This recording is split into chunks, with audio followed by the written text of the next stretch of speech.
हाँ जी, नमस्कार साथियों, कैसे हो आप सब। उम्मीद करता हूँ कि आप अच्छे होंगे। तो आप सभी का स्वागत है सनराइज एकेडमी के डिजिटल प्लेटफॉर्म पर। आवाज़ सही आ रही है? कमेंट करके बता देना ज़रा। तो अपन पढ़ रहे थे मूल अधिकार, भारतीय संविधान में जो मूल अधिकार है भाग 3 में वो पढ़ रहे थे। और पिछली क्लास में अपन ने वो मूल अधिकारों में आर्टिकल 18 तक है वो कंप्लीट कर लिया था, यानी कि टोटल 6 मूल अधिकार है। उसमें से अपन ने एक मूल अधिकार कंप्लीट कर लिया है, समानता का अधिकार, जो कि आर्टिकल 14 से लगाकर आर्टिकल 18 तक है। और एक बार थोड़ा सा ब्रीफ में रिवीजन कर लेते हैं तो समानता के अधिकार का। तो मूल अधिकार भारतीय संविधान के कौन से भाग में है? भाग 3 में है। हमने कहाँ से लिए थे? अमेरिका के संविधान से लिए थे। और आर्टिकल 12 से लगाकर 35 तक है वो भारतीय संविधान में मूल अधिकारों का विवरण है। तो आर्टिकल 12 में क्या देखा था अपन ने? आर्टिकल 12 में परिभाषा। जिन्होंने वो पिछले वाले वीडियो नहीं देखे तो कृपया वो अब वीडियो आप देख लें। तो ज़्यादा सहूलियत रहेगी, आपको याद हो जाएंगे और साथ में याद भी करते रहें और नोट्स बनाते रहें। तो आर्टिकल 12 में अपन ने क्या देखा था? आर्टिकल 12 में थी वो राज्य की परिभाषा।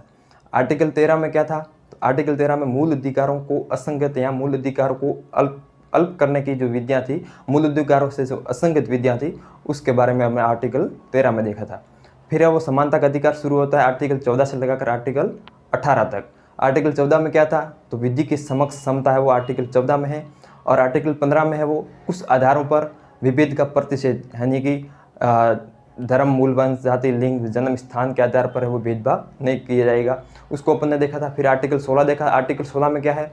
तो आर्टिकल 16 में है लोक नियोजन में अवसर की समानता, यानी कि राज्य सभी नागरिकों को है वो लोक नियोजन में समान अवसर उपलब्ध करवाएगा, ये अपन ने देख लिया था।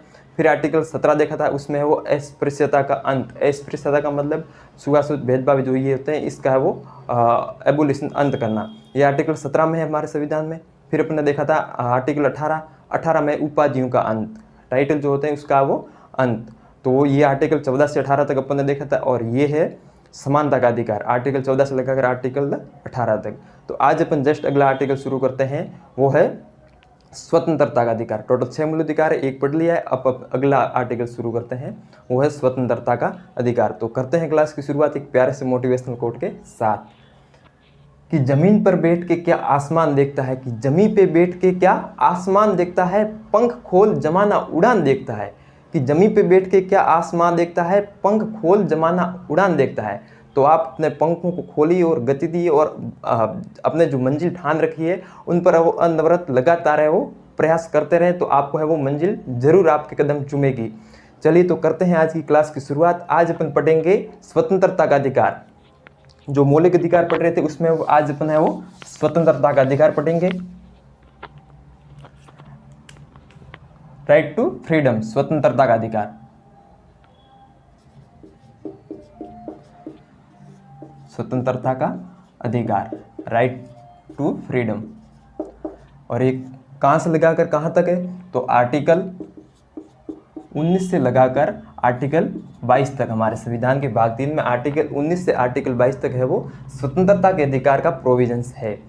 तो अपन देखते हैं कि सबसे पहले आर्टिकल 19 में क्या है? आर्टिकल 19 में क्या है?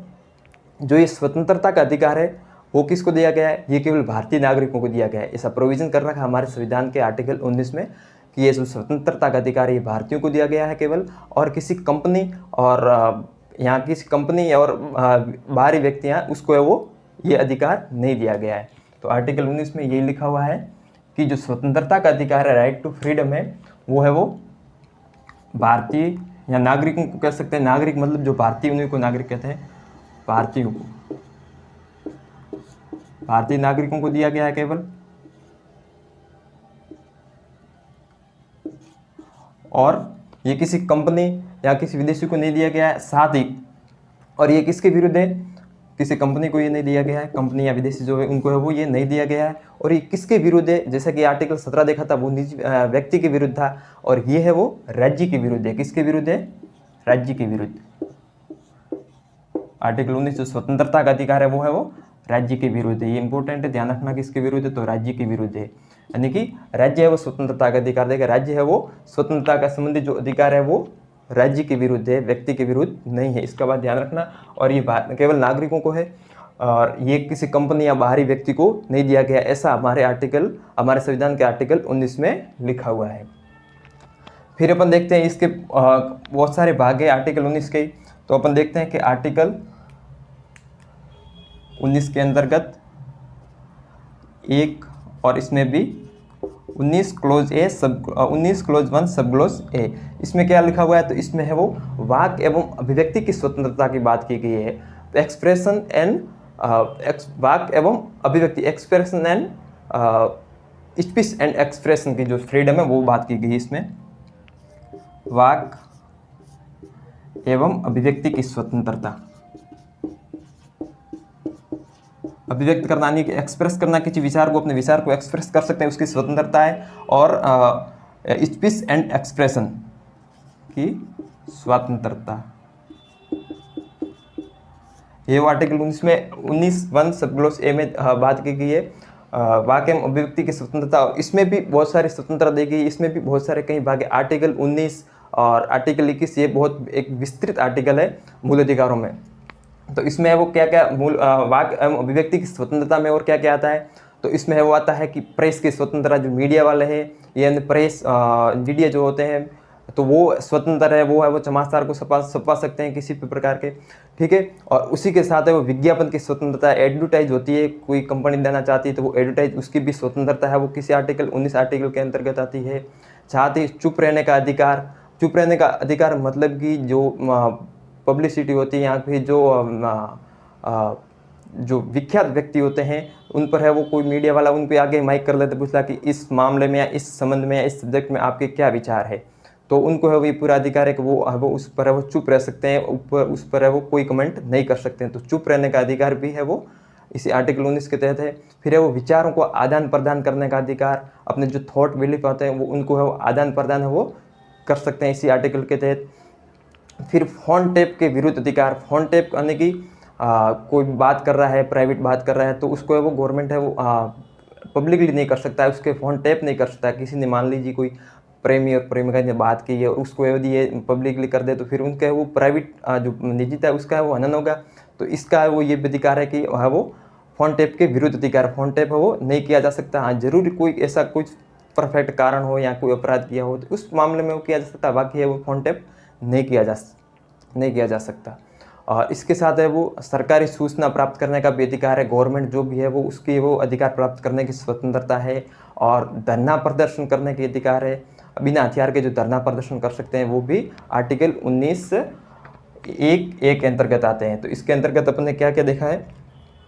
इसके अंतर्गत जैसे कि प्रेस की स्वतंत्रता, प्रेस जो मीडिया होते हैं, प्रेस की स्वतंत्रता, और इसी के साथ अपन देखें विज्ञापन है वो छपा सकते हैं, विज्ञापन दे सकते हैं, वो उनकी स्वतंत्रता है आर्टिकल 19(1) के तहत। और चुप रहने का अधिकार भी है वो इसी के अंतर्गत आता है। और इसी के साथ देखें तो फोन टैप के विरुद्ध अधिकार, किसी का भी फ़ोन टैप नहीं किया जा सकता, उनकी कॉल रिकॉर्डिंग को है वो पब्लिकली या उसको है वो नहीं किया जा सकता, उनको ओपन नहीं किया जा सकता। फ़ोन टैप के विरुद्ध अधिकार, ये हमारा आर्टिकल कौन सा कहता है? आर्टिकल 19। और इसी के साथ विचारों का आदान प्रदान किया जा सकता है, विचारों का आदान प्रदान या प्रचार प्रसार। और इसी के साथ है वो सरकारी सूचना प्राप्त करने का अधिकार है, सरकारी सूचना वो प्राप्त कर सकते हैं सूचना। और शांतिपूर्ण धरना प्रदर्शन कर सकते हैं, शांतिपूर्ण धरना प्रदर्शन करने का भी वो स्वतंत्रता है बिना हथियार के, वो आर्टिकल 19 के तहत ही है। तो ये वाक एवं अभिव्यक्ति की स्वतंत्रता में भी ये इतने भाग है: प्रेस, विज्ञापन, चुप रहने का अधिकार, फोन टैप के विरुद्ध अधिकार, और विचारों का प्रसार, सरकारी सूचना प्राप्त करने का अधिकार, और ये शांतिपूर्ण धरना प्रदर्शन करने का ये अधिकार है वो आर्टिकल 19 के तहत ही आते हैं। अब जो ये स्वतंत्रता दी गई है वाक एवं अभिव्यक्ति की स्वतंत्रता, इनकी लिमिटेशन भी है, वो अपन अभी देखेंगे। तो ये आर्टिकल 1(a) हो गया। अब अपन देखते हैं 1 के अंतर्गत है वो बी, ये देख लिया है, वाक एवं अभिव्यक्ति की स्वतंत्रता से संबंधित है। अब अपन देखते हैं बी में क्या है? बी में है वो सम्मेलन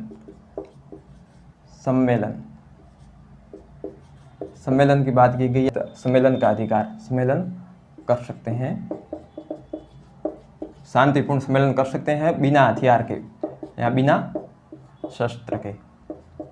बिना शस्त्र के वो आप है वो शांतिपूर्ण सम्मेलन कर सकते हैं। ये अधिकार हमारा संविधान देता है आर्टिकल 19 के तहत। फिर अपन ने देखें कि आर्टिकल 19(1) और फिर ये बी देखा। अब देखें आर्टिकल सी, इसी के अंदर देखते हैं 19(1) और सी। इसमें क्या है, तो इसमें वो संघ बनाने की वो स्वतंत्रता दी गई कि आप वो संघ बना सकते हो, संघ, सम्मेलन, सभा। इसके अंतर्गत NGO आते हैं, कंपनी, राजनीतिक दल, क्लब, ये सारे के सारे वो बनाने की आपको स्वतंत्रता है और उसको आप चलायमान कर सकते हो। संघ बना सकते हो, सम्मेलन, सभा, राजनीतिक दल, क्लब आदि ये आप बना सकते हो और उन्हें विधिवत रूप से संचालित भी कर सकते हो। ये आपको स्वतंत्रता है। कौन सा आर्टिकल हमारा देता है ये स्वतंत्रता? आर्टिकल 19। क्या? संघ। संघ के अंतर्गत जैसे सभा, सम्मेलन, सभा, संघ, सम्मेलन और सहकारी समितियां, जो 97 संविधान संशोधन हुआ था, सहकारी समितियां, इसके संघ के अंतर्गत आते हैं। संघ, सहकारी समितियां, यह वो बनाने का वो अधिकार है, यहाँ स्वतंत्रता है कि स्वतंत्रता या अधिकार। और इसमें वो जैसे कि NGO भी इसमें आता है, नॉन गवर्नमेंट ऑर्गेनाइजेशन, जो प्राइवेट जो संस्था होती है वो भी है, वो संघ इसमें आता है। और कोई कंपनी है या फिर कोई क्लब है, राजनीतिक दल है, तो ये सब बनाने की स्वतंत्रता। राजनीतिक दल बना सकते हैं, क्लब बना सकते हैं और उसको चलायमान कर सकते हैं। ये स्वतंत्रता कौन सी है? वो संघ बनाने की स्वतंत्रता आर्टिकल 19 के तहत ही है। अब अपन देखते हैं आर्टिकल 19 के तहत ही। अब देखते हैं डी में क्या है? आर्टिकल 19(1) डी में है वो, इसमें वो अबाध विचरण करने का अधिकार है, यानी कि आप है वो खुले घूम सकते हो। आपको ये स्वतंत्रता, आप जहाँ चाहो वहाँ खुले घूम सकते हो। अबाध विचरण करने का अधिकार कौन सा आर्टिकल है? Article 19(1) D. अबाध विचरण करने की स्वतंत्रता या करने का अधिकार।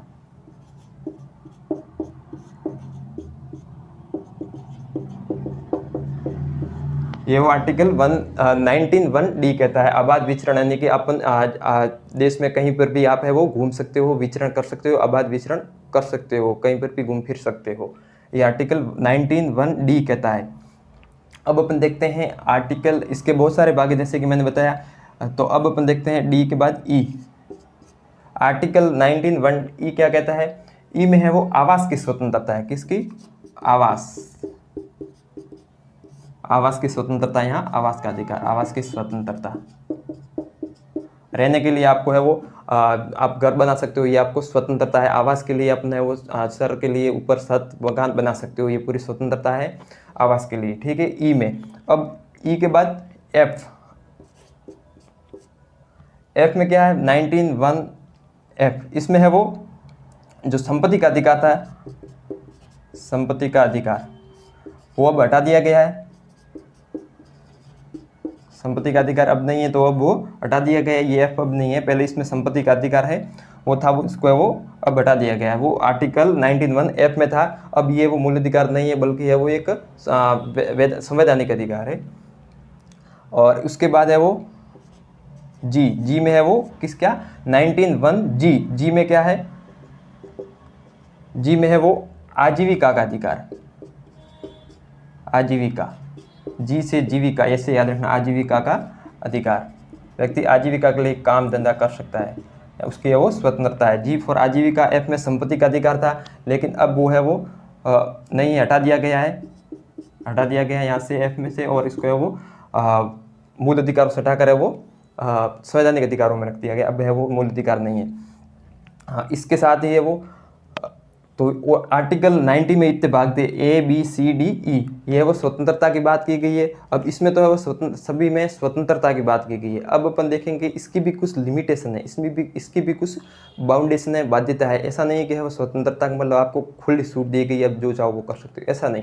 हमारा संविधान स्वतंत्रता देने के साथ साथ ये भी प्रोविजंस करता है, ये भी प्रोविजंस है कि उनकी कुछ लिमिटेशन है, कुछ सीमा है, उसके अंतर्गत ही ये आपको स्वतंत्रता दी गई है। इससे बाहर है वो नहीं दी गई है, इसके अंतर्गत रहकर आप है वो स्वतंत्र।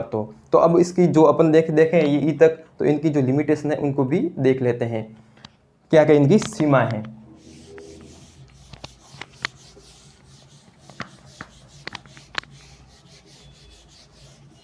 आर्टिकल 19 की जो सीमा देख रहे हैं, अपन ने देखा था आर्टिकल 19A, उसकी क्या सीमा है, तो उसकी 8 लिमिटेशन है। जो पहला देखा था जिसमें सबसे ज़्यादा प्रोविजंस थे वो जैसे कि फोन टैप के विरुद्ध अधिकार और सूचना का आदान प्रदान करने का अधिकार, जो विज्ञापन देने का अधिकार, प्रेस की स्वतंत्रता, ये जो आर्टिकल 19(1)(a) के तहत देखे थे, अब उनकी सीमा देखते हैं, सीमाएँ, लिमिटेशन।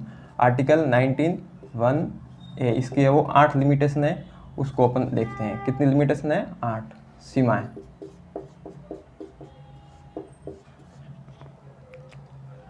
प्रतिबंध, रेस्ट्रिक्शन है कि स्वतंत्रता दी कि उसके कुछ प्रतिबंध हैं, उसे अपन सीमा कहते हैं, तो वो सीमा को अपन देख लेते हैं। 19(1)(a), इसमें वो सबसे पहले तो है वो देश की स्वतंत्रता, देश की स्वतंत्रता नहीं, देश की संप्रभुता और अखंडता, देश की वो है वो बाधित नहीं होनी चाहिए। आप है वो स्वतंत्र हो, आप है वो स्वतंत्र रूप से कार्य कर सकते हो, लेकिन ये चीज़ें नहीं होनी चाहिए, जैसे कि देश की स्वतंत्रता, जो देश की जो है वो संप्रभुता और अखंडता, सोवेनिटी और इंटीग्रिटी पर किसी प्रकार का प्रश्न चिन्ह खड़ा नहीं होना चाहिए, किसी भी प्रकार से वो कम नहीं होनी चाहिए। ऐसी स्वतंत्रता हमारा संविधान नहीं देता जिससे वो देश की संप्रभुता और अखंडता प्रभावित हो।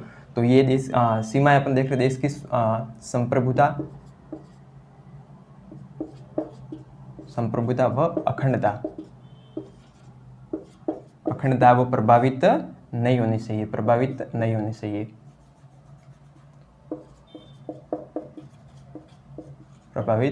चाहिए, इसी के साथ देखें तो विदेशी राज्यों के साथ मित्रवत संबंध, आप इस स्पीच यहाँ मीडिया में ऐसा स्पीच या भाषण नहीं दे सकते हैं जैसे भी दोनों देशों के बीच है वो तनाव महसूस हो, इस प्रकार की कोई भी है वो खबर आप छापवा नहीं सकते, इस प्रकार की स्वतंत्रता नहीं है। तो यानी कि विदेशी राज्यों के साथ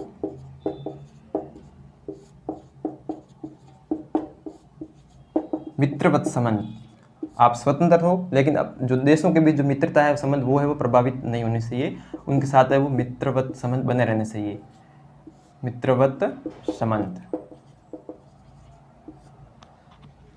फिर देखें तो लोक व्यवस्था,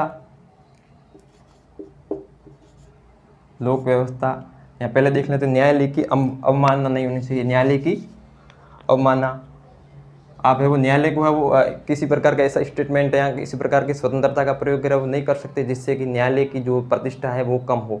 तो न्यायालय की अवमानना, ये इसकी सीमा है, न्यायालय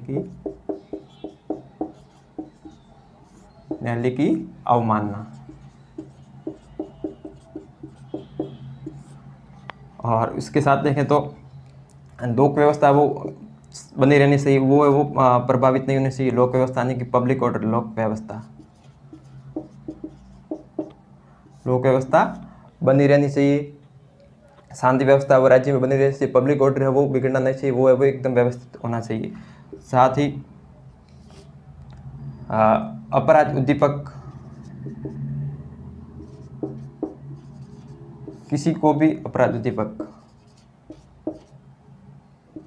या अपराध उद्दीपन, किसी को भी आप है वो ऐसा नहीं कह सकते कि किसी को ऐसे चढ़ा नहीं सकते जिससे कि जो सार्वजनिक संपत्ति हो वो उसको है वो क्षति पहुँचे, क्योंकि जो समझदार नहीं होता बच्चा छोटा, और उसको अपन उसका क्या कह देते हैं कि इसको तोड़ दे, जो सार्वजनिक संपत्ति होती है। तो ऐसी स्वतंत्रता आपको नहीं है, किसी भी को भी है वो आप उद्दीपक यानी कि कैटालिस्ट, अब उत्प्रेरक उद्दीपक ये है वो, इसकी स्वतंत्रता नहीं है, किसी पर उद्दीपक नहीं करना चाहिए, किसी को है वो ऐसे बढ़ा चढ़ा कर वो ऊपर नहीं बढ़ना चाहिए ताकि है वो फिर है वो लोक व्यवस्था बिगाड़े या फिर जो सार्वजनिक संपत्ति होती है उसको नुकसान पहुंचाए। तो ऐसे उद्दीपक का कार्य है वो नहीं करना चाहिए।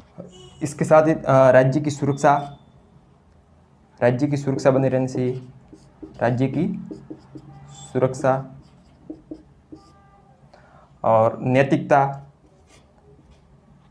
यहाँ लिख देता हूँ, नैतिकता। इसके साथ मानहानि,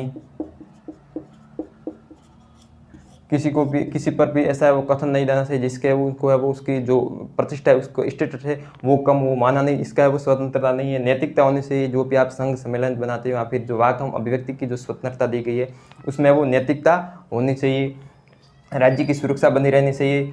तो ये कितने 8 जो इसकी लिमिटेशन है, 1 2 3 4 5 6 7 और 8, यानी कि देश की संप्रभुता प्रभावित नहीं होनी चाहिए, विदेशी राज्यों के साथ मित्रवत संबंध बने रहने चाहिए, राज्य की सुरक्षा होनी चाहिए और न्यायालय की अवमानना, लोक व्यवस्था, अपराध उद्दीपन का कार्य नहीं करना चाहिए, जिससे कि अपराध बटे ऐसा उद्दीपक है वो उद्दीपन का कार्य नहीं करना चाहिए, नैतिकता होनी चाहिए और मानहानि नहीं होनी चाहिए, किसी की स्टेटस जो प्रतिष्ठा होती है वो है वो कम किसी भी प्रकार से नहीं होनी चाहिए। तो ये आर्टिकल 19(1)(1) ये अपन ने वो सीमाएं देखी। अब जो 19(b) उसकी भी कुछ लिमिटेशन है। अपने देखा था 19 के बहुत सारे भाग है, जी तक है, तो उनकी भी लिमिटेशन तक वो अपन देख लें। अब है वो ए की, तो अब बी की लिमिटेशन देख ली। जो बी देखा था आर्टिकल 19(1)(a) के बी, उसकी क्या सीमा है तो वो अपन अब देखते हैं। इसमें है वो भारत की संप्रभुता व अखंडता, ये तो सभी में देखेंगे, सभी में है वो लिमिटेशन है ये अखंडता। भारत की संप्रभुता और अखंडता वो है वो सुनिश्चित होनी चाहिए, वो किसी भी प्रकार से है वो अफेक्टेड है वो नहीं होनी चाहिए। और इसी के साथ है वो इसकी दो सीमा है, एक है लोक व्यवस्था, पब्लिक ऑर्डर नहीं बिगड़ना चाहिए। आप स्वतंत्र हो, आप वाकई में अभिव्यक्ति की स्वतंत्रता है, आप स्वतंत्रता का उपयोग करो, लेकिन किसी भी प्रकार से वो लोक व्यवस्था है वो बनी रहे, या फिर लोक व्यवस्था में किसी भी प्रकार से प्रभावित नहीं होनी चाहिए, लोक व्यवस्था वो पब्लिक ऑर्डर बना रहना चाहिए। तो ये वो बी की लिमिटेशन है। अब अपन देखते हैं जो अपने सी देखा था, सम्मेलन, जो सम्मेलन बनाने का अधिकार है उसकी भी कुछ सीमा है। तो उसकी क्या सीमा है तो उसकी देखो, उसकी भी 3 सीमा है। ये तो सेम है भारत की संप्रभुता एवं अखंडता, ये तो सेम है संप्रभुता व अखंडता, ये तो सेम है, सभी में है। और इसी के साथ ही है वो ये लोक व्यवस्था बनी रहनी चाहिए। आप ऐसे कि कोई भाषण या नहीं दे सकते जिससे वो लोक व्यवस्था बिगड़े। और इसी के साथ इसमें नैतिकता आप जो संघ बनाते हो उसमें नैतिकता होनी चाहिए। जो भी लोगों को इकट्ठे करके उनको जोड़ रहे हो, संघ बनाते हो, तो फिर आप है वो उसमें जो प्रॉपर नैतिकता उसका पालन करें। ये नहीं कि संघ बना लिया फिर उसमें अनैतिक आचरण हो रहा है, तो ये हमारा संविधान नहीं करता है, ऐसी स्वतंत्रता नहीं देता। ये जो स्वतंत्रता है उसकी सीमा है। तो ये जो देखा था सम्मेलन संघ बनाने की जो स्वतंत्रता, उसकी ये 3 सीमा है। संप्रभुता अखंडता बनी रहनी चाहिए, लोक व्यवस्था बनी रहनी चाहिए और उसमें नैतिकता होनी चाहिए। फिर अपन ने देखा था डी, आबाद विचरण करने का अधिकार, आर्टिकल 19(1)(d) के तहत देखा था आबाद विचरण करने का अधिकार। तो क्या इसका मतलब आप पूरे भारत में कहीं भी विचरण कर सकते हो? नहीं, इसकी भी सीमा है। उसमें क्या है, लोग या फिर पब्लिक के हित में, लोगों के, ऐसा लिख सकते हैं, लोगों के हित में आप है वो आबाद विचरण कर सकते हो। जैसे कि कहीं पर भी जैसे कोरोना में लॉकडाउन लगा था, तो इसका मतलब जब है वो सभी घरों में थे तो अब वो पब्लिक ऑर्डर का पालन करना पड़ता था। इसका मतलब ये नहीं कह सकते कि हमारे जो स्वतंत्र अधिकार, आबाद विचरण करने का अधिकार, हम तो खुले से घूमेंगे। नहीं, लोक व्यवस्था वो बनी रहनी चाहिए। इसके वो जैसे कि कर्फ्यू में वो घरों से बाहर नहीं निकलते, जैसे कि कई प्रकार की जो धारा लगती है उसमें भी है वो घरों से बाहर नहीं लगते हैं। तो है वो लोक हित में, लोगों के हित में, लोक हित में है वो आप पर उसके अंतर्गत रहकर ही आप है वो आबाद विचरण कर सकते हो। ऐसे जहाँ पर घूमोगे और फिर से उससे है वो लोगों की जो जीवन वो प्रभावित होता है, तो इस प्रकार की स्वतंत्रता नहीं है। ये स्वतंत्रता जो आबाद विचरण करने का अधिकार है उसकी है वो सीमा है, उसमें वो प्रॉपर लिखते रहना आप। और उसके बाद अपन देखें तो इसकी और सीमा क्या है, इसकी है लोगों के हित में और जनजातीय क्षेत्रों के हित में। जनजातीय क्षेत्र उनके है वो थोड़ा रहन सहन और संस्कृति, रिवाज, भाषा सब अलग होती है, तो उसमें है वो आज सभी को है वो घूमने का अधिकार नहीं होता है, क्योंकि वो डिस्टर्ब होते हैं। जो जनजातीय लोग होते हैं उनकी जो पूरी भाषा, रहन सहन, वेशभूषा सब अलग होता है, वो एक अलग से होते हैं। समाज की जो मुख्य धारा थी उससे अलग होते हैं, तो उसमें है वो आप है वो विचरण नहीं कर सकते हो, जनजातीय क्षेत्रों में विचरण नहीं कर सकते। ये वो आबाद विचरण करने की जो स्वतंत्रता का जो अधिकार है उसकी है वो सीमा है जनजातीय लोगों के हित में। जनसाधारण के हित में जैसे कि आप विचरण कर सकते हो, जनजातीय क्षेत्रों में भी है वो जनजातीय लोगों के हित में है वो आप विचरण कर सकते हो, उनके किसी प्रकार से उनका अहित नहीं होना चाहिए। तो एक इसमें वो करेक्शन कर लेना, जैसे कि अपन है वो देख रहे हैं, तो ये 19(1)(a) देखा था, उसकी सीमा है वो 19(1)(a) देखा था, उसकी सीमा 19(2) में है, ठीक है। तो ये मैंने ABCD लिखा है, इसकी जगह आप 19, ये 19(3) हो गया, और ये 19(4), ये 19(5), आर्टिकल 19(5), और ये 19(6), ऐसा कर देना। 19 ये जो सीमा है ये अलग से आर्टिकल 19(6) जन साधारण के हित में। फिर 19(3), 19(4), 19(5) और 19(6). 19(6) में क्या है, इसमें है वो जो अपन ने देखा था आर्टिकल 19 फर्स्ट G देखा था, उसमें वो आजीविका का अधिकार है, तो उसकी है वो बाउंडेशन या उसकी जो सीमा है, लिमिट है वो 19(6) में दे रखी है। इसमें भी है वो जनसाधारण के हित में, जनसाधारण के जो आजीविका आप व्यवसाय कर सकते हो लेकिन जनसाधारण के हित में। इसमें वो वेश्यावृत्ति पर रोक लगा गई, वेश्यावृत्ति नहीं होनी चाहिए, वेश्यावृत्ति। साथ ही जो भी है वो मादक पदार्थों का काम करते हैं, खरीद बिक्री करते हैं मादक पदार्थ या नशीले पदार्थों का, तो उनका वो प्रॉपर उनका लाइसेंस होना चाहिए। नशीले पदार्थों में जो व्यवसाय करते हैं उनके वो लाइसेंस होना चाहिए, लाइसेंस। मादक जो पदार्थ उनका जो व्यापार करता है उसमें वो लाइसेंस होना। तो ये वो आर्टिकल 19 से वो आजीविका का जो अधिकार था उसकी वो सीमा है। अब हम देखते हैं आर्टिकल 20। आर्टिकल 20 इसमें है वो अपराधों के लिए दोष सिद्धि के संबंध में वो संरक्षण लिया गया। आर्टिकल 20, आर्टिकल अनुच्छेद 20, इसमें वो क्या है आर्टिकल 20 में, तो अपराध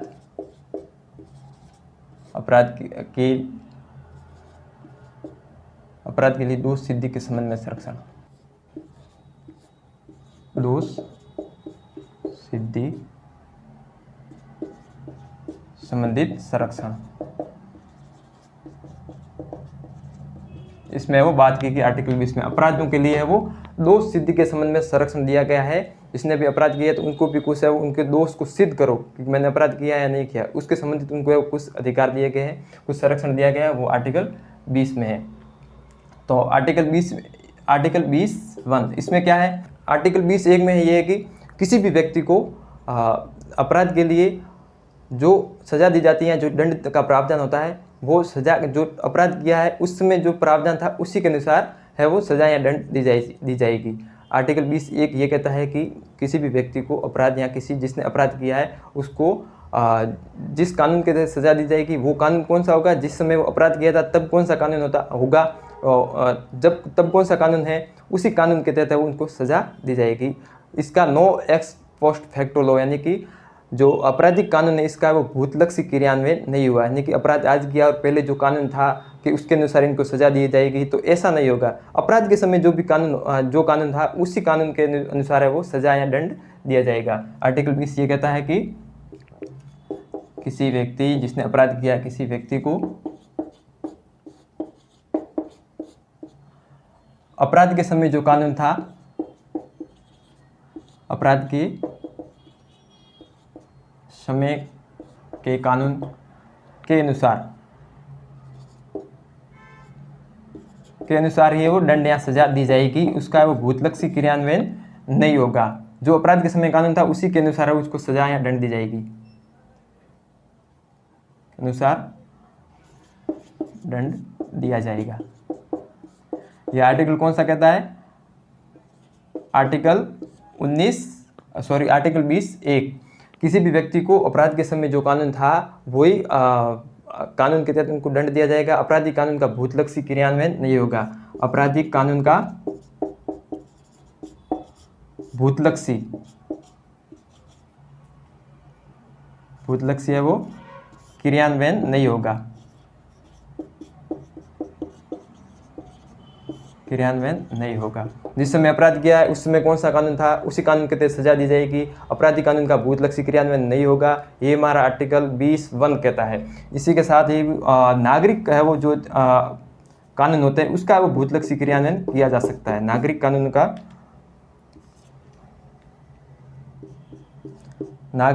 भूतलक्षी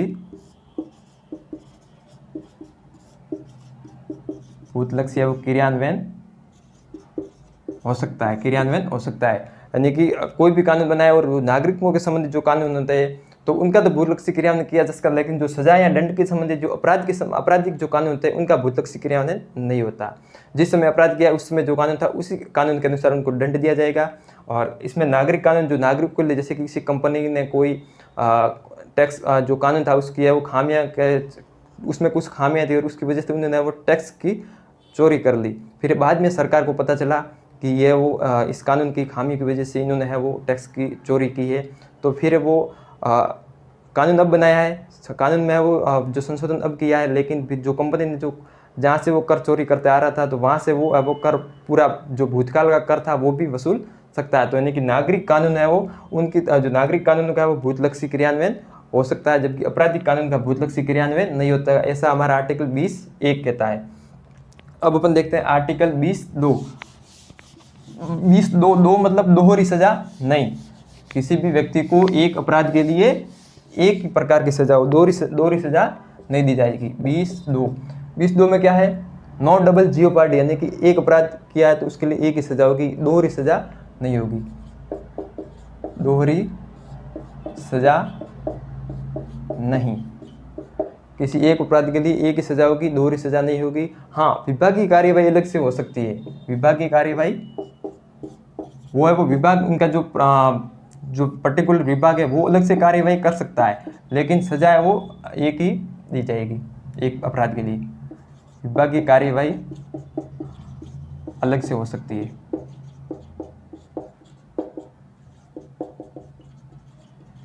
यानी कि जिस विभाग में वो कार्यरत था गवर्नमेंट का, मान लो गवर्नमेंट एम्प्लॉय, और जिस विभाग में वो कार्य था, यदि उसने अपराध किया है तो एक तो उसको आपराधिक जो कानून था उसके तहत वो सजा दी जाएगी प्रॉपर, और फिर जिस विभाग का था गवर्नमेंट उसको भी उस विभाग से वो बर्खास्त कर सकती है। जैसे मान लो कोई शिक्षा विभाग है, कोई चिकित्सा विभाग है, उनमें वो अपराध किया तो एक तो उनको न्यायालय सजा देगा या फिर जो कानून है उसके अनुसार सजा दी जाएगी, और एक जो विभाग है पर्टिकुलर उनका, वो विभाग भी उनको है वो सजा दे सकता है, उनको है वो बर्खास्त कर सकता है, या फिर है वो उनको कुछ समय के लिए वो जो अपने कार्य से वो विमुक्त कर सकता है विभाग। तो विभाग की कार्यवाही अलग से की जा सकती है, लेकिन दोहरी सजा वो नहीं दी जा सकती। ऐसा हमारा कौन सा आर्टिकल कहता है, आर्टिकल 20(2). आर्टिकल 20(1) तो कहता है कि जिस समय अपराध किया था वो, जिस समय अपराध किया और उस समय जो कानून था वही कानून लागू होगा। और 20(2) यह कहता है कि किसी भी व्यक्ति को दोहरी सजा नहीं दी जाएगी। और 20(3) क्या कहता है, आर्टिकल 20(3) ये कहता है कि खुद के विरुद्ध, स्वयं के विरुद्ध है वो गवाही देने का अधिकार, उसको है वो गवाही नहीं दे सकती। यदि कि किसी ने अपराध किया और उसको है वो टॉर्चर करे कि तूने किया है और तो वो उसको तू गवाही दे, मतलब तेरे खुद के विरुद्ध तू गवाही दे, ऐसा नहीं होगा। खुद के विरुद्ध है वो गवाही देने का नहीं दी जा सकती। स्वयं अपराधी यहाँ स्वयं के विरुद्ध गवाही नहीं दे सकते, स्वयं के विरुद्ध गवाही नहीं दे सकते। यानी कि कोई टॉर्चर करे, अपराध नहीं किया और फिर भी कहे कि तूने अपराध किया, तू खुद की गवाही दे खुद के पक्ष में, तो ऐसा है वो हमारा आर्टिकल 20(3) साफ मना करता है कि है वो खुद के विरुद्ध किसी भी प्रकार की है वो आपराधिक गवाही है वो नहीं दी जा सकती। अगर कोई अपराध कर और पुलिस उनको पकड़ लेती है तो पुलिस उनको है वो टॉर्चर करती है कि जो सच बताओ, उनको बहुत टॉर्चर करती है, लेकिन उसके जो है वो जो खुद के विरुद्ध गवाही नहीं दे सकता। और अगर दे भी दे तो फिर जो न्यायालय होता है, क्योंकि 24 घंटे में अपन आगे देखेंगे जो भी अपराधी है उनको है वो पुलिस 24 घंटे के अंतर्गत है वो मजिस्ट्रेट में जो न्यायालय होता है उसमें है वो पेश करना पड़ता है। तो जहाँ पर जो गवाही दी जाएगी, यहाँ पे जहाँ पे वो है वो मान्य होगी, पुलिस के आगे जो भी गवाही दी जाती है वो है वो मान्य नहीं होती है। जो न्यायालय के आगे जो भी गवाही होती है वो मान्य होती है। तो आर्टिकल 20(3) ये कहता है स्वयं के विरुद्ध गवाही से वो स्वतंत्र, यानी कि स्वयं के विरुद्ध वो गवाही नहीं दी जा सकती। तो ये आर्टिकल 20 है। और ये इसमें इसी के साथ स्वयं के विरुद्ध गवाही तो नहीं दी जा सकती, लेकिन है वो सहशरीर उपस्थिति, जैसे कोई अपराधी है तो उसको वो सहशरीर उपस्थिति का ये मतलब देनी पड़ेगी, इसमें वो छूट नहीं है। स्वयं के विरुद्ध गवाही तो वो नहीं दे सकता, लेकिन अगर उसने अपराध किया तो उसको यदि बुलाए कि आप आओ, क्या अपराध है, उसके जो पूछना पड़ता है, जो पूछताछ की जाती है, तो उसके लिए उनको बुलाया जा सकता है। सहशरीर उपस्थिति, या फिर अंगूठे का निशान, उसके हस्ताक्षर, अंगूठे का निशान, और रक्त सैंपल, ब्लड सैंपल, और इसी के साथ है वो उसके हस्ताक्षर, ये है वो, उसके लिए उनको बुलाया जा सकता है। समय के विरुद्ध गवाही तो नहीं दे सकता, लेकिन उनको सशरीर उपस्थिति और अंगूठे का निशान, रक्त सैंपल, हस्ताक्षर, इसके लिए वो ये जो ये इसके लिए ये मान्य नहीं है, यानी कि उसको उपस्थित होना पड़ेगा। अंगूठा का निशान अगर कहे तो देना पड़ेगा, समय के विरुद्ध गवाही नहीं दे सकता, लेकिन ये वो इसके लिए वो देना पड़ेगा, ये इसमें शामिल नहीं है। और इसी के साथ है वो जो सिविल कानून होते हैं उसमें भी ये वो मान्य नहीं है, सिविल कानूनों में भी मान्य नहीं है, मान्य नहीं। जो सिविल कानून होता है उसमें ये मान्य नहीं। आपराधिक कानून में तो ये विरुद्ध गवाही नहीं दे सकता, लेकिन जैसे जिसने वो कोई सिविल केस में, जैसे कि सिविल जो अपराध किया वो सिविल केस में आता है, या ऐसा कोई मामला जो सिविल केस में आता है, तो उसके लिए तो ये उसको है वो समय के विरुद्ध गवाही ऐसा नहीं कह सकता है कि ये मैंने नहीं किया। सिविल कार्य में तो उसको है वो जो भी उनने अपराध किया उसको है वो साफ साफ उनको बताना पड़ेगा, उनको है वो गवाही देनी पड़ेगी, जो भी हो साफ साफ कहना पड़ेगा। तो ये वो सिविल कानून में माने नहीं, ये आपराधिक कानून में मारे हैं कि ये वो व्यक्ति खुद के विरुद्ध गवाही नहीं दे सकता। तो समझ गए होंगे मेरे ख्याल से आर्टिकल 20। अब अपन देखते हैं आर्टिकल 21। कौन सा आर्टिकल है? आर्टिकल 21।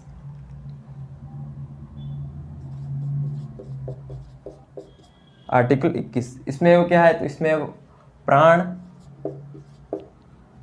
प्राण व दैहिक स्वतंत्रता, जीवन जीने का अधिकार, दैहिक स्वतंत्रता, आर्टिकल कौन से के तहत है? आर्टिकल 21 के तहत प्राण एवं दैहिक स्वतंत्रता। इसमें वो आर्टिकल 21 में क्या है? ये भी है वो बहुत विस्तृत है, जैसा 19 भी विस्तृत है, इसी प्रकार ये आर्टिकल जो 21 है ये भी बहुत विस्तृत है, क्योंकि इसमें है वो सुप्रीम कोर्ट ने समय समय पर है वो इसमें वो कई वर्डिक्ट दी है, जिसके कारण ये आर्टिकल एक वृहद हो गया है, व्यापक हो गया है। तो अब अपन देखते हैं आर्टिकल 19 से क्या कहता है। तो किसी भी व्यक्ति को ये जीवन जीने का अधिकार से संबंधित है, प्राण व दैहिक स्वतंत्रता। तो किसी व्यक्ति को विधि द्वारा स्थापित प्रक्रिया के बिना प्राण एवं दैहिक स्वतंत्रता से वंचित नहीं किया जा सकता। ऐसा कौन सा आर्टिकल कहता है? आर्टिकल 21। महत्वपूर्ण आर्टिकल, आर्टिकल 19 और 21 मूल अधिकारों में सबसे महत्वपूर्ण आर्टिकल 21 और 19। तो इसको अब आप है वो प्रॉपर एकदम याद कर लें। तो किसी भी व्यक्ति को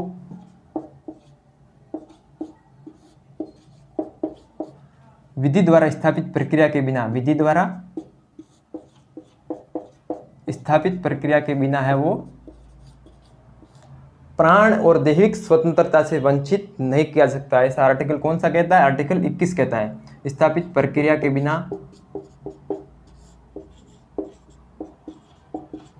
प्राण व दैहिक स्वतंत्रता से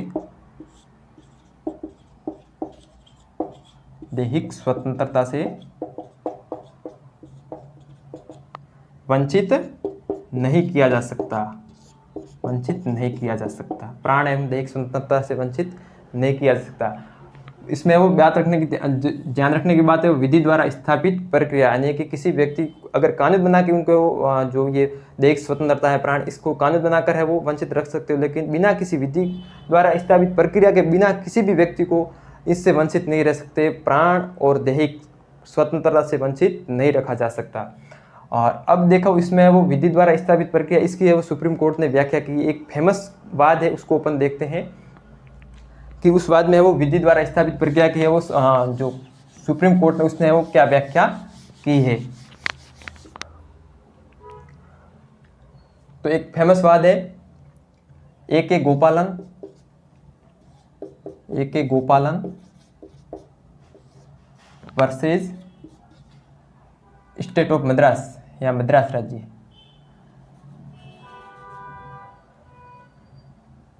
स्टेट ऑफ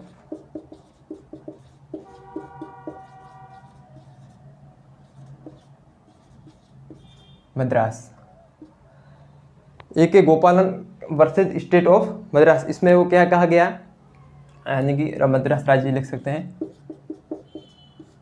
मद्रास राज्य।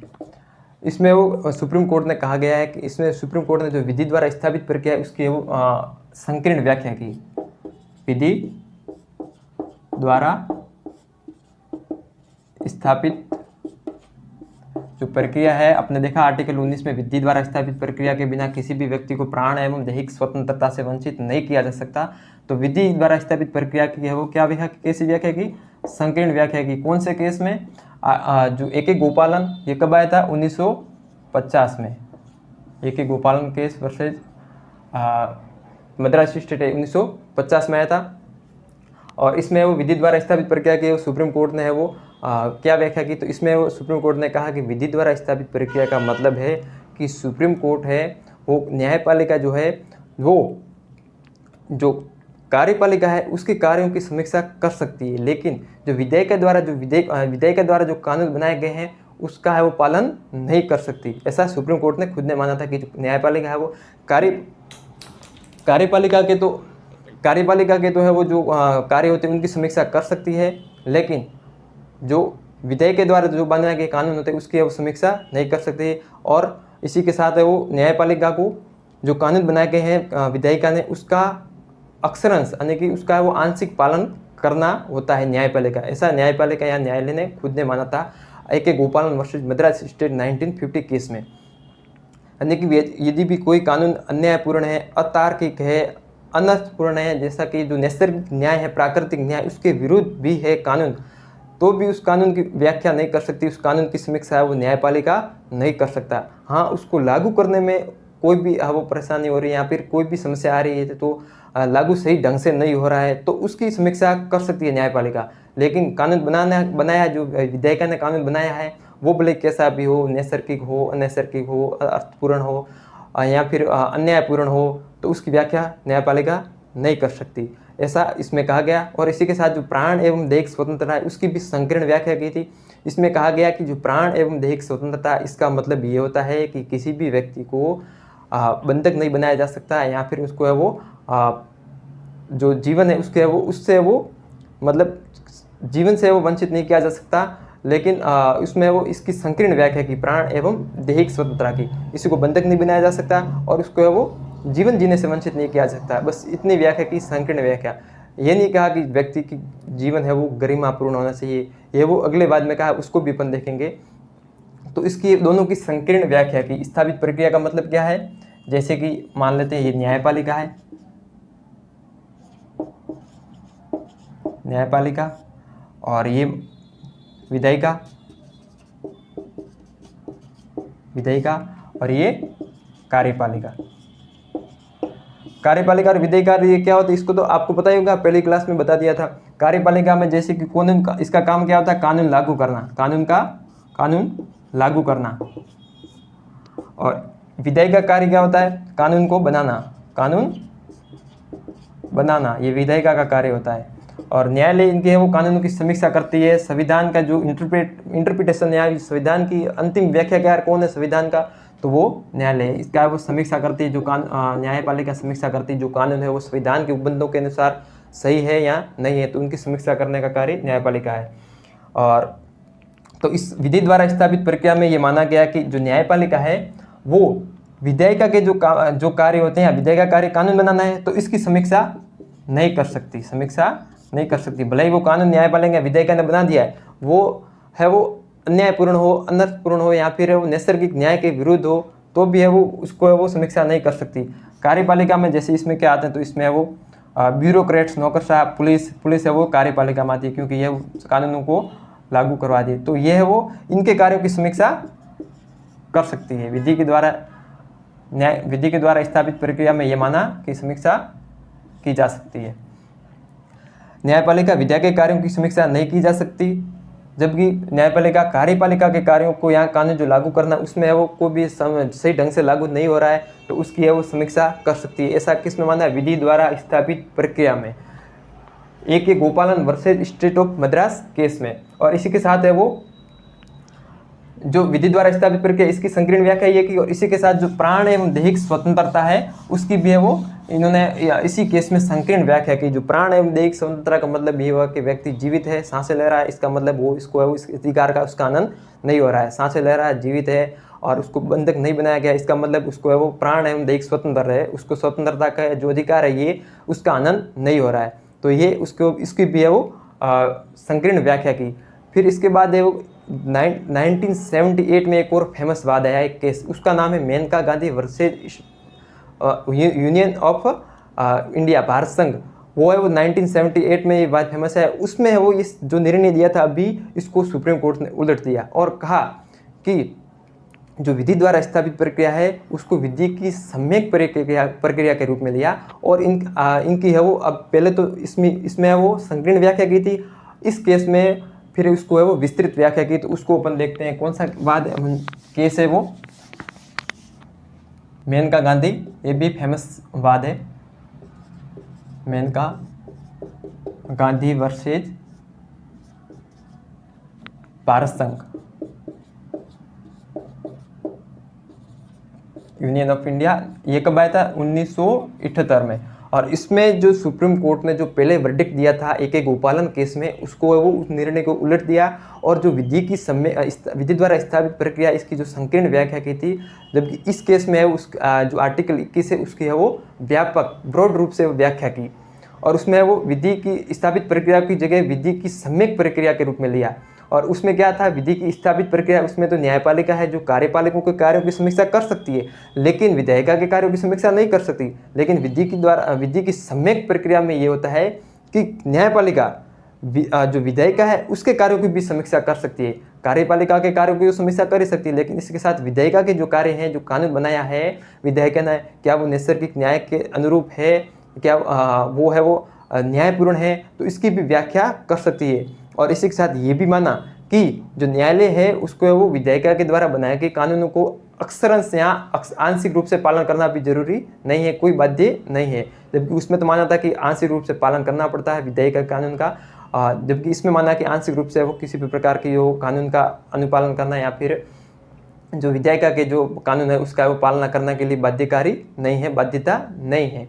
और प्राण एवं देह स्वतंत्रता है, उसमें जो संकीर्ण व्याख्या की थी, तो इसमें इसकी भी है वो विस्तृत व्याख्या की, व्यापक व्याख्या की कि केवल सांसें लेना और ये पशुवत जीना, इसे वो जीवन जीने का अधिकार नहीं कहते। जीवन एक मानवीय जीवन अर्थपूर्ण होना चाहिए, गुणवत्तापूर्ण होना चाहिए, और इसी के साथ है वो गरिमापूर्ण, स्टेटस, प्रतिष्ठा युक्त है वो जीवन होना चाहिए। उसको कहते हैं कि व्यक्ति के जीवन का जो जीवन जीने का अधिकार है वो मिल रहा है। केवल ये सांसें लेना और ये पशुवत जीना, जीवन जीना, इसे वो जीवन जीना नहीं कहते हैं। तो इसका जो ये केस में आया, इसमें वो व्यापक व्याख्या की थी। और इसमें वो क्या क्या कहा, जो विधि द्वारा स्थापित प्रक्रिया उसको वो विधि की सम्यक प्रक्रिया के रूप में लिया, सम्यक। इसमें क्या होता है, इसमें जैसे कि अभी मैंने बताया कि न्यायपालिका है वो कार्यपालिका और विधायिका दोनों के कार्यों की समीक्षा कर सकती है। न्यायपालिका, कार्यपालिका जिसका काम होता है कानून लागू करवाना, और विधायिका जो कानून बनाती है। तो क्या वो कानून सही बनाया गया है, वास्तव में न्यायपूर्ण है या अन्यायपूर्ण है, तो इसकी समीक्षा भी कर सकती है। विधि की सम्यक प्रक्रिया के अंतर्गत इसकी समीक्षा कार्यपालिका जो द्वारा लागू किया गया इसकी समीक्षा की जा सकती है, न्यायपालिका समीक्षा कर सकता है। और विधायिका द्वारा जो बनाया गया कानून है, संसद के द्वारा जो भी बनाया गया कानून है, संसद या विधानमंडल के द्वारा, तो उसकी भी समीक्षा की जा सकती है। कौन से बाद में कहा गया, मेनका गांधी वर्सेज भारत संघ 1978 में आया था। और इसमें वो विधि की द्वारा स्थापित प्रक्रिया को किस रूप में लिया, विधि की सम्यक प्रक्रिया। ये अपने कहाँ से, यूएसए, अमेरिका में ये वो प्रोविजन है, अमेरिका में ये प्रोविजन है, यूएसए में विधि की सम्यक प्रक्रिया। तो ये वो इसके वो व्यापक व्याख्या की, विधि द्वारा स्थापित प्रक्रिया की व्यापक व्याख्या की। और इसी के साथ ये भी माना कि जो न्यायपालिका है या न्यायपालिका, उसको वो विधायिका के कानूनों को अक्षरंश पालन करना जरूरी नहीं है। विधायिका द्वारा बनाए गए कानूनों का वो अक्षरंश या आंशिक पालन करना भी जरूरी या उसके लिए बाध्य नहीं है, पालन बाध्य नहीं है। इसी बाद में कहा गया, मेनका गांधी बाद में, इसमें वो जो विधि द्वारा स्थापित प्रक्रिया उसकी वो व्याख्या की और इसको विधि की सम्यक प्रक्रिया में लिया गया। और विधि की सम्यक प्रक्रिया अमेरिका में ये प्रोविजन से विधि की सम्यक प्रक्रिया, यानी कि न्यायपालिका है वो विधायिका और कार्यपालिका दोनों की कार्यों की समीक्षा कर सकती है। तो इसको ध्यान रखना, विधि के द्वारा स्थापित प्रक्रिया और विधि की सम्यक प्रक्रिया। और इसी के साथ दो बातें हैं, एक तो विधि की स्थापित प्रक्रिया और विधि की जो प्राण एवं दैहिक स्वतंत्रता, तो उसको भी प्राण एवं दैहिक स्वतंत्रता की भी है वो व्यापक व्याख्या की इसी केस में, प्राण एवं दैहिक स्वतंत्रता।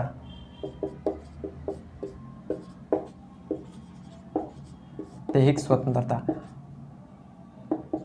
इसमें माना गया कि जो सांसें लेना, केवल सांसें लेना और ये पशुवत जीवन जीना, इसको जीवन जीना नहीं कह सकते, इसको ये जीवन का अधिकार नहीं, ये जीवन नहीं है, बल्कि जीवन कैसा होना चाहिए, जीवन है वो अर्थपूर्ण, अर्थपूर्ण,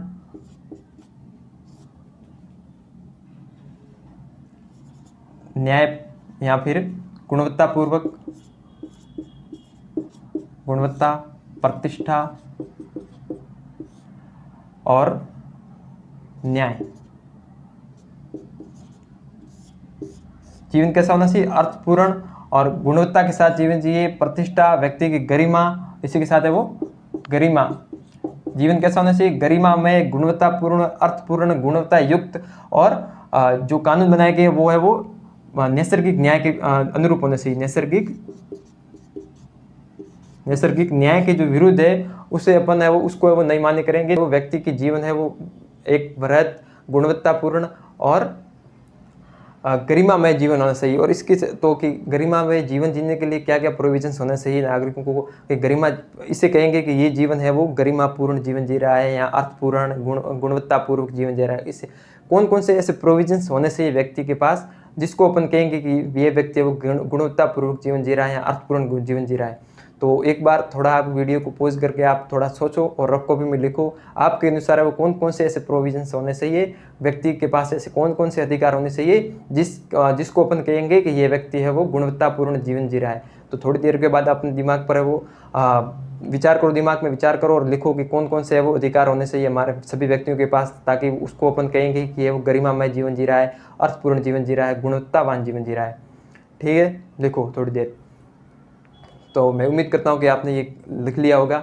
चलिए अब बता देता हूँ कि इसमें वो सुप्रीम कोर्ट ने बहुत सारे लगभग 35 से 40 तक ऐसे वो वर्डिक्ट दिए कि नागरिकों के पास ये वो सुविधा होनी चाहिए, जैसे कि गुणवत्तापूर्ण जीवन के लिए क्या क्या है, गरिमापूर्ण जीवन के लिए क्या क्या होना चाहिए। तो उसमें सुप्रीम कोर्ट ने करीब 35 से 40 ऐसे वर्डिक्ट दिए, मतलब ऐसे वर्डिक्ट दिए जिसके वो के मतलब व्यक्तियों के पास ये ऐसा जो भी है ये वो होने चाहिए, अधिकार होने चाहिए।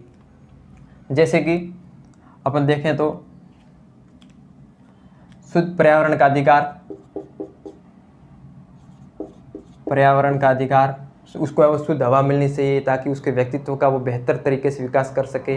प्रदूषण रहित है वो पर्यावरण हो, प्रदूषण रहित पर्यावरण हो, उसके वो प्राइवेट या निजीता का अधिकार हो, उसके वो नींद लेने का अधिकार हो, उसको त्वरित सुनवाई का अधिकार हो, और जो ये हथकड़ियाँ लगाते हैं बेड़ियाँ, इसको है वो इसको नहीं लगनी चाहिए। साथ ही साथ है वो स्वास्थ्य सुविधा जो गवर्नमेंट अस्पताल होते हैं उसमें है वो सही समय पर किसी मरीज को है वो या फिर किसी रोगी को है वो स्वास्थ्य सुविधा उपलब्ध होनी चाहिए। साथ ही व्यक्तियों को विदेश घूमने का अधिकार होना चाहिए। पहले है वो विदेश में नहीं घूम सकते थे, यहाँ बहुत सारे वो प्रतिबंध लगाए जा सकते थे, लेकिन इसमें कहा गया कि जो गरिमापूर्ण जीवन जीने के लिए ये सब होना चाहिए। व्यक्ति वो अगर वो चाहे तो विदेश में घूम सके, उसको वो स्वतंत्रता उपलब्ध करवाई जाए, उसको समानता दी जाए, उसको अवसरों के उपलब्ध किया जाए, उसको है वो संधारणीय विकास के अवसर उपलब्ध करवाए जाए, और उसी के साथ है वो उसको है वो देर से फांसी के विरुद्ध अधिकार आने की, फांसी कभी और पब्लिकली फांसी लगाते हैं लोगों के सामने, तो ये नहीं होना चाहिए। और जो जेल में कैदी होते हैं अपराधी, उनके लिए भी विशेष बात की गई कि जो अपराधी उनको है वो जीवन की जो बुनियादी ज़रूरत होती है उनसे वंचित नहीं किया जाना चाहिए। तो करीब ऐसे 35 से 40 है वो बताया सुप्रीम कोर्ट ने कि अपन किसे कहेंगे कि वो जीवन है वो गरिमापूर्ण है, और प्राण एवं दैहिक क्षमता जो गरिमापूर्ण जीवन जी रहा है। तो पर्यावरण है वो शुद्ध, प्रदूषण रहित, प्रदूषण रहित। इसी के साथ देखें तो अपन त्वरित सुनवाई, ऐसे नहीं कि न्यायालय में वो मामले लंबित पड़े रहे, त्वरित सुनवाई होनी चाहिए, त्वरित सुनवाई। फिर है वो निःशुल्क जो शिक्षा है बच्चों को, निःशुल्क एवं अनिवार्य शिक्षा, जो बुनियादी प्राथमिक शिक्षा तो वो होनी चाहिए सभी को, और निःशुल्क न्यायिक व्यवस्था, जो व्यक्ति या जो इतना है वो कैपेबल नहीं है कि वो अपना वकील रख सके, तो उसके लिए वो वकील उपलब्ध करवाए गवर्नमेंट। निःशुल्क न्यायिक सहायता, निःशुल्क न्यायिक सहायता होनी चाहिए। उसको वो नींद लेने का अधिकार होना चाहिए, सोने का अधिकार। इसी के साथ ही संधारणीय विकास के अवसर उपलब्ध करवाए, संधारणीय विकास, अवसरों की उपलब्धता कर उसको प्रोवाइड करवाए, अवसरों की उपलब्धता। विदेश घूमने का अधिकार, विदेश में जा सकते हैं, विदेश घूमने का अधिकार। उसको शुद्ध भोजन करने का अधिकार, रहने का अधिकार, आवास का अधिकार, व्यवसाय करने का अधिकार, और जो अपने 19 आर्टिकल में देखे थे स्वतंत्रता का अधिकार, वहाँ के वो अभिव्यक्ति की स्वतंत्रता, वो अपने विचारों का आदान प्रदान कर सकता है, विचार व्यक्त कर सकता है। तो ये ऐसे बहुत सारे करीबन 35 से 40 तक है वो ऐसे जो सुप्रीम कोर्ट ने कहा गया, तो वो है वो कि अगर ये व्यक्ति के पास हो, और भी जो समय समय पर इसमें है वो जुड़ते रहते हैं कि ये व्यक्ति जिन व्यक्ति के पास है उनमें से जो बुनियादी है वो तो कम से कम होना चाहिए, तो उसी को अपन कहेंगे कि व्यक्ति है वो गरिमापूर्ण है, वो लाइफ जी रहा है। तो ये था आर्टिकल 21, आर्टिकल 21A। ये क्या है, तो ये वो 6 से 14 वर्ष के बालकों को, वर्ष के बच्चों को या बालकों को अनिवार्य व निःशुल्क शिक्षा, अनिवार्य व निःशुल्क शिक्षा उपलब्ध करवाना, अनिवार्य व निःशुल्क शिक्षा का अधिकार कौन से आर्टिकल में है, आर्टिकल 21A।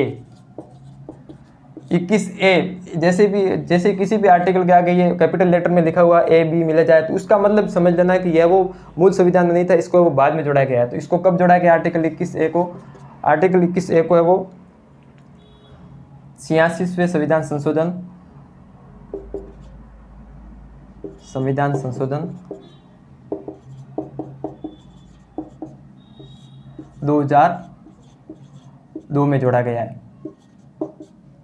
86वां संविधान संशोधन अधिनियम 2002 में जोड़ा गया है, और इसमें कहा गया है कि पहले ये आर्टिकल 45 के अंतर्गत था, पहले कहाँ था, आर्टिकल 45, जो कि आर्टिकल 45 नीति निर्देशक तत्व है, नीति निर्देशक तत्व, DPSP,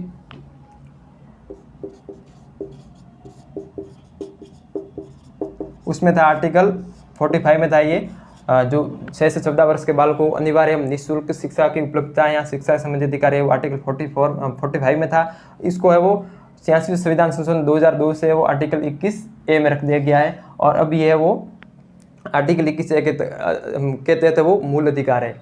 और इसमें वो जो निजी संस्थान है उसमें वो 25% सीटों पर कितनी, RTE की, RTE in right to education, RTE कब 25% सीटों पर जो वंचित और गरीब बच्चे होते हैं, वंचित और गरीब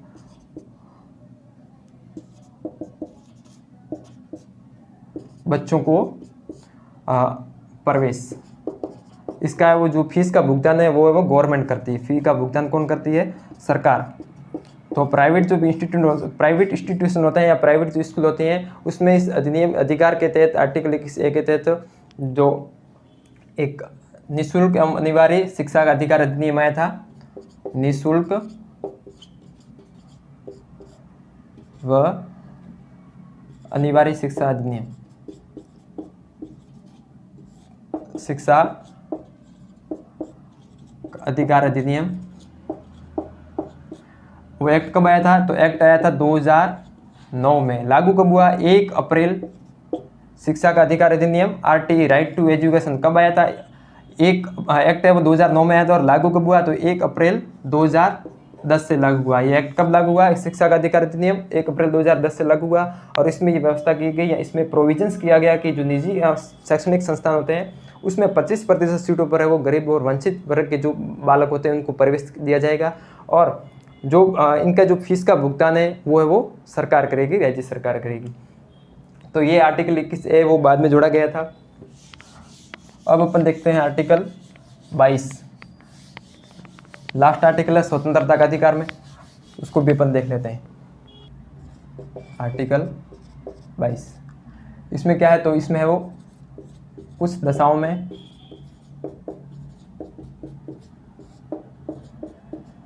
गिरफ्तारी व निरुद्ध के विरुद्ध संरक्षण।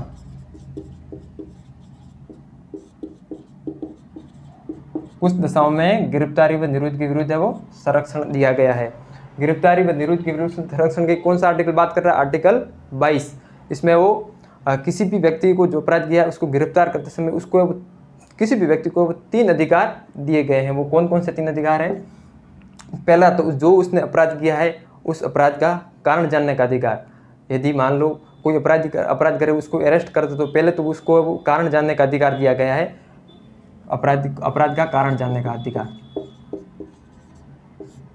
अपराध का कारण,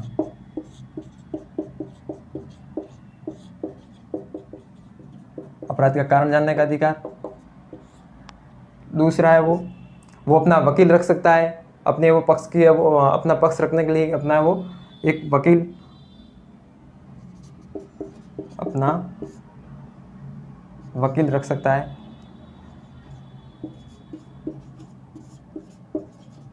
वकील है वो रख सकता है।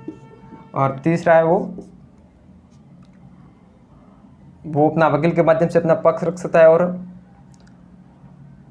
उसको वो 24 घंटे के अंतर्गत, जो अपराधी है उसको 24 घंटे के अंतर्गत 24 घंटों के अंदर अंदर है वो उनको है वो न्यायालय में पेश करना जरूरी है। मजिस्ट्रेट में पेश करना जरूरी है। यह वो 3 अधिकार दिए गए किसी भी अपराधी को।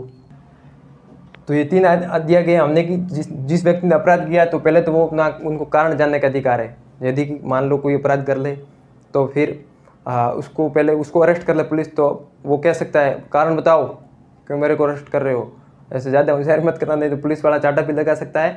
लेकिन है वो उसको वो हमारा संविधान अधिकार देता है कि कारण जानने का अधिकार, कि मुझे जो अरेस्ट कर रहे हो आप, मुझे जेल में डाल रहे हो तो इसका कारण बताओ, मेरे को कारण बताना चाहिए, तभी आप है वो मेरे को जेल में या फिर है वो अरेस्ट कर सकते हो।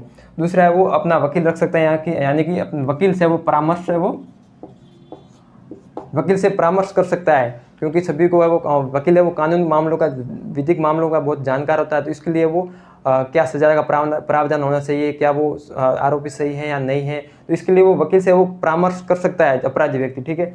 और इसके साथ है वो 24 घंटों के अंतर्गत न्यायालय में उसको पेश करना जरूरी है। आप पुलिस वाले अपने पास किसी भी अपराधी को 24 घंटे से अधिक है वो अपने पास नहीं रख सकते। ये हमारा आर्टिकल संविधान का आर्टिकल 22 कह रहा है कि किसी भी व्यक्ति ने अपराध किया है तो उसको 24 घंटे के अंतर्गत है वो न्यायालय में पेश करना पड़ेगा। 24 घंटे तक ही अपना वो पास रख सकते हैं, 24 घंटे से भी कम पास रखते हैं। लेकिन उनको वो 24 घंटे, इसमें वो यात्रा का समय वो शामिल नहीं है। यदि किसी व्यक्ति ने अपराध किया और पुलिस उनको वो न्यायालय मजिस्ट्रेट में ले जा रही है, पता चला वहाँ पर है वो न्यायाधीश नहीं मिले, तो फिर है उसको जो भी उसके उच्च न्यायालय होता है, उच्चतम उसके जो ऊपर का जो न्यायालय होता है वहाँ पर ले जाएंगे।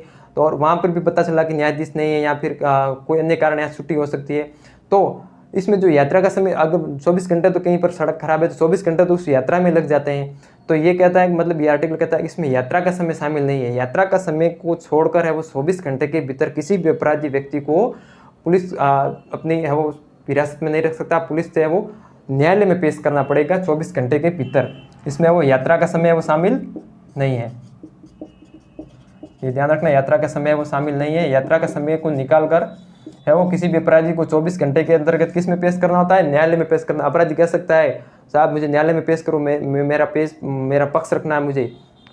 तो ये वो अपराधी, किसी भी अपराधी या अपराध करने वाले व्यक्ति को ये 3 अधिकार दिए गए। अपराध का कारण जानने का अधिकार, कारण बताओ क्यों अपराधी मेरे को क्यों वो अरेस्ट कर रहे हो, अपना वकील रख सकता है, उससे परामर्श कर सकता है, वकील से परामर्श करने का अधिकार, और 24 घंटे के भीतर है वो उसको वो न्यायालय में पेश करना जरूरी है। ये किन किन को नहीं दिए गए अधिकार? तो ये दो प्रकार के व्यक्तियों को नहीं दिए गए, जैसे कि वो एक तो शत्रु देश का नागरिक हो, शत्रु देश। शत्रु देश का मतलब क्या होगा, आप सोचो। शत्रु देश का नागरिक, शत्रु देश किसे कहेंगे। और दूसरा है वो निवारक निरोध, निवारक निरोध, निवारक निरोध कानून के अंतर्गत जिसको भी अरेस्ट किया गया है, जिसको भी बंधक बनाया गया है, तो उसके लिए वो उन दोनों को ये 3 अधिकार नहीं दिए गए। यानी कि शत्रु देश का मतलब होता है कि जिस देश से हमारा युद्ध चल रहा होता है उसी को शत्रु। वैसे सभी देश, कोई भी शत्रु नहीं, सभी मित्रवत देश है, लेकिन युद्ध के समय वो शत्रु देश कहलाएगा। जिस समय यदि भारत और पाकिस्तान के मध्य युद्ध चल रहा है तो ही पाकिस्तान है वो विरोध भारत का शत्रु कहलाएगा। बाकी है वो सामान्य कंडीशन में कोई किसी का देश का कोई देश शत्रु नहीं होता। युद्ध के समय अब वो है वो शत्रु देश होता है। तो युद्ध चल रहा है तो है वो उसको वो ये अधिकार नहीं दिए गए, शत्रु देश के नागरिक को एक तो अधिकार नहीं दिए गए, और एक निवारक निरोध कानून के तहत जो बंधक बनाया गया व्यक्ति उसको भी ये अधिकार नहीं दिए गए। निवारक निरोध का मतलब होता है कि किसी भी व्यक्ति पर ये ऐसी शंका है, ऐसा वहम है कि ये अपराध कर सकता है, उसको वो पहले से अरेस्ट कर दिया जाता है। लोगों के हित में, जनसाधारण है कि उसमें वो उसको पहले से अरेस्ट कर दिया जाता है, तो उसको भी ये अधिकार नहीं दिए गए। निवारक निरोध के तहत वो बंधक जिसको बनाया गया उसको भी ये अधिकार नहीं दिए गए हैं।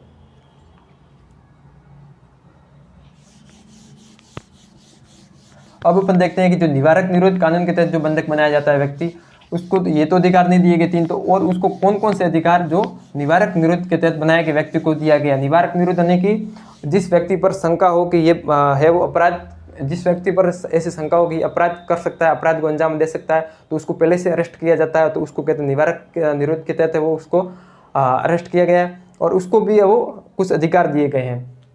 उसको क्या अधिकार दिए गए, यानी कि निवारक निरोध व्यक्ति को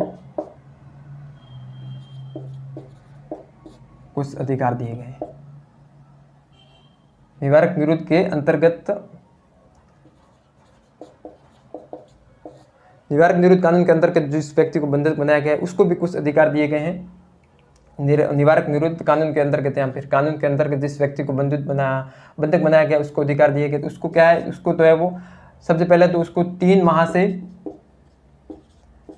अधिक, 3 माह से अधिक उसको है वो अरेस्ट नहीं, या उसको कैद नहीं रखा जा सका। 3 माह से अधिक उसको अधिक समय तक कैद नहीं रखा जा सकता। अधिकतम कितनी सीमा है, 3 माह।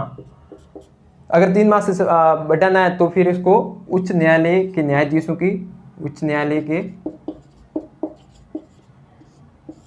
एक कमेटी गठित की जाती है, न्यायालय के न्यायाधीशों की एक समिति गठित की जाएगी, और उस समिति के सिफारिश के आधार पर ही इस समय को 3 माह से बढ़ाया जा सकता है। दूसरा क्या है, तो इसमें वो जो निवारक निरोध व्यक्ति को, जिसका निवारक निरोध कानून के तहत बंधक बनाया गया उसको भी वो कारण जानने का अधिकार है कि क्यों मेरे बंधक बनाया गया है। तो कारण जानने का अधिकार,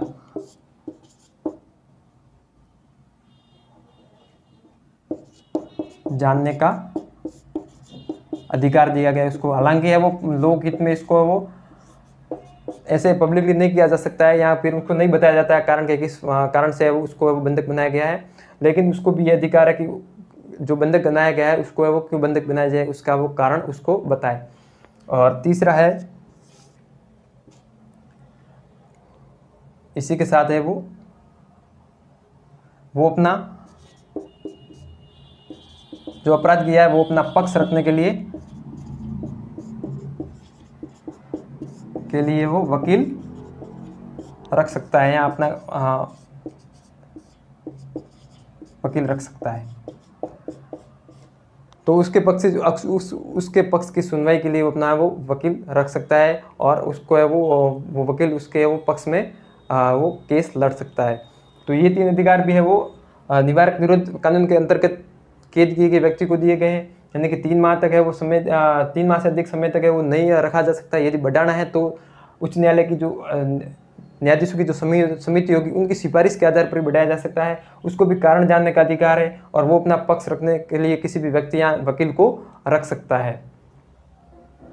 वकील या फिर अपने प्रतिनिधि व्यक्ति यहाँ लिख सकते हैं, अपने प्रतिनिधि व्यक्ति।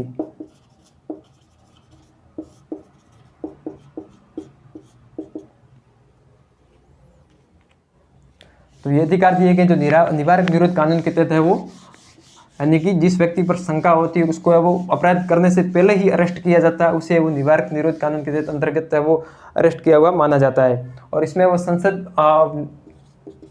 प्रावधान भी करती है, संसद है वो इसके संबंध में इसमें जो ये समय है इसको वो अधिक बढ़ा भी सकती है। इसके लिए जो हाईकोर्ट की जो न्यायाधीशों की जो समिति थी उसकी वो जांच भी करने के लिए जो प्रोविजंस कर सकती है, या उसके वो जांच करने की समिति बना सकती है।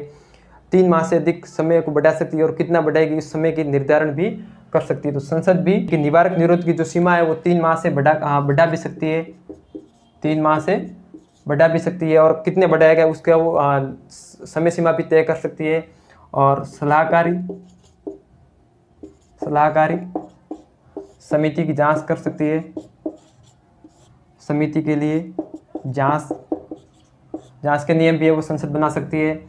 3 माह से अगर विशेष परिस्थिति में बढ़ानी है अवधि अरेस्ट किए गए व्यक्ति की तो वो है वो बढ़ा सकती है, और कितनी बढ़ानी ये भी संसद है वो निर्धारित करती है। इसके साथ सलाहकारी जो समिति है उसके वो जांच के लिए भी वो नियम बना सकती है। तो ये संसद भी प्रावधान करती है, यानी कि जो निवारक निरोध के तहत कानून के तहत जिस व्यक्ति को बंधक बनाया गया है तो उसके लिए वो उनकी अवधि को बढ़ानी है किसी विशेष परिस्थिति में तो वो बढ़ा सकती है, कितनी बढ़ानी उनका भी निर्धारण कर सकती है।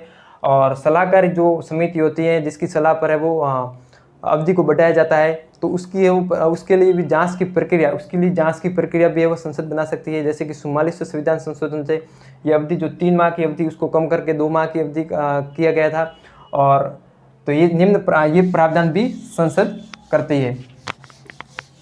अब अपन देखते हैं कि निवारक निरोध ये वो कानून जो निवारक निरोध कानून होते हैं वो बनाते कौन है। तो ये वो संसद बनाती है और राज्य विधानमंडल भी बना सकते हैं। निवारक निरोध कानून कौन बनाते हैं? संसद और राज्य विधानमंडल भी बना सकती है निवारक निरोध कानून।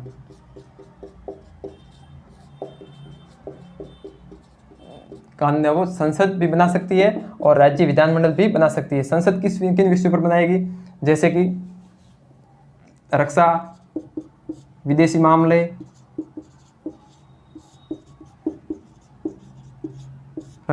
मामले, और देश की सुरक्षा।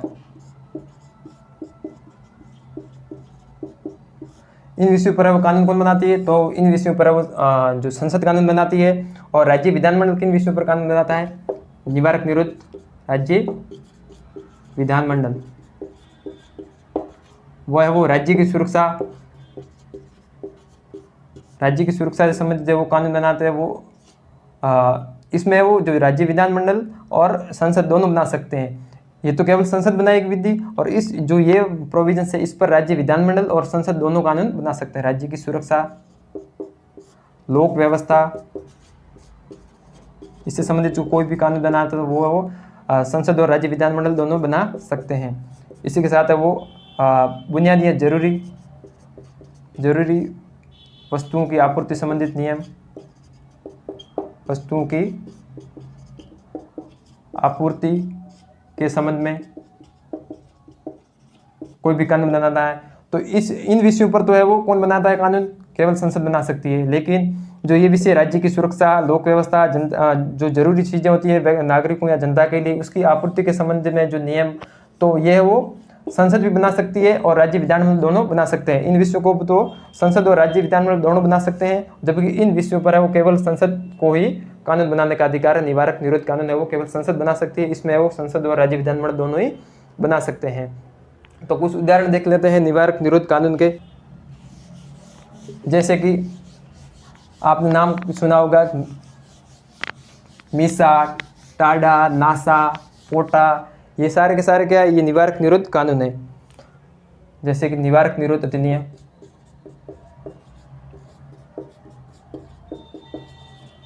निवारक निरोध अधिनियम कब आया था? 1950 में। अधिनियम 1950। 1969 में ये वो समाप्त हो गया था ये कानून। फिर उसके बाद है वो आंतरिक सुरक्षा, आंतरिक सुरक्षा अधिनियम, वो 1971 में आया था। 1971 में आंतरिक सुरक्षा अधिनियम आया था, जिसको कहते हैं मीसा। मीसा, इसका नाम शॉर्टकट में मीसा है, और ये 1978 में इसको भी समाप्त कर दिया गया।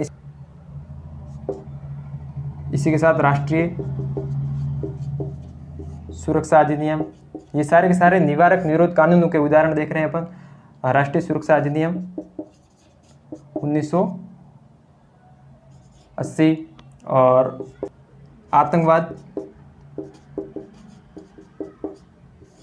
आतंकवाद निवारण अधिनियम, आतंकवाद निवारण अधिनियम ये वो 2002 में आया था, और 2004 में इसको है वो समाप्त कर दिया गया। आतंकवाद निवारण अधिनियम, इसको कहते हैं पोटा, POTA। तो ये पोटा, नासा, कोफेपोसा और मीसा, ये किसके उदाहरण है? ये सभी निवारक निरोध कानूनों के उदाहरण हैं। और निवारक निरोध कानून है वो जो विषय 3 बताए थे उस पर वो संसद बना सकती है, और राज्य की जो निवारक निरोधन है वो राज्य विधानमंडल और संसद दोनों बना सकते हैं। निवारक निरोध कानून राज्य विधानमंडल और संसद दोनों बना सकते हैं। जो 3 विषय बताए थे रक्षा, विदेशी मामले और देश की सुरक्षा, इस पर है वो केवल संसद कानून बना सकती है, जबकि राज्य की सुरक्षा और लोक व्यवस्था, इसी के साथ ही आवश्यक वस्तुओं की पूर्ति संबंधित अधिनियम, इस पर है वो विधानमंडल और संसद दोनों कानून बना सकती है। तो ये थी अपने आज की क्लास। आज अपने देखा स्वतंत्रता का अधिकार, विस्तृत देखा। मैं उम्मीद करता हूँ कि आपको ये क्लास अच्छी लगी होगी, और कमेंट जरूर करें, अपने मित्रों के साथ शेयर जरूर करें क्लास को, और लाइक शेयर सब्सक्राइब जरूर करें। तो चलिए एक क्वेश्चन देता हूँ, वो भी आपको कमेंट बॉक्स में उसका आंसर लिखना है। एक महत्वपूर्ण क्वेश्चन है, उसका आपको जवाब है वो कमेंट बॉक्स में लिखना है कि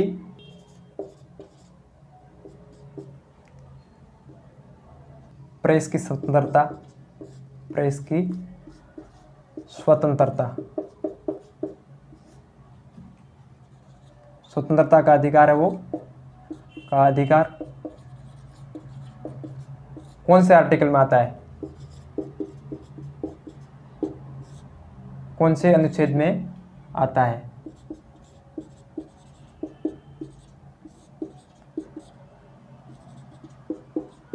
इसका जवाब आपको कमेंट बॉक्स में लिखना है।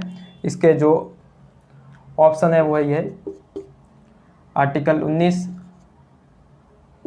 आर्टिकल 20, आर्टिकल 21 और आर्टिकल 22। इसका जवाब कमेंट बॉक्स में लिखना कि जो प्रेस की स्वतंत्रता का अधिकार है वो निम्न में से कौन से आर्टिकल में आता है? निम्न में से कौन से अनुच्छेद के अंतर्गत आता है? आर्टिकल अनुच्छेद 19, अनुच्छेद 20, अनुच्छेद 21, अनुच्छेद 22। यहाँ पर अनुच्छेद है, ठीक है। अनुच्छेद 19, अनुच्छेद 20, अनुच्छेद 21, अनुच्छेद 22।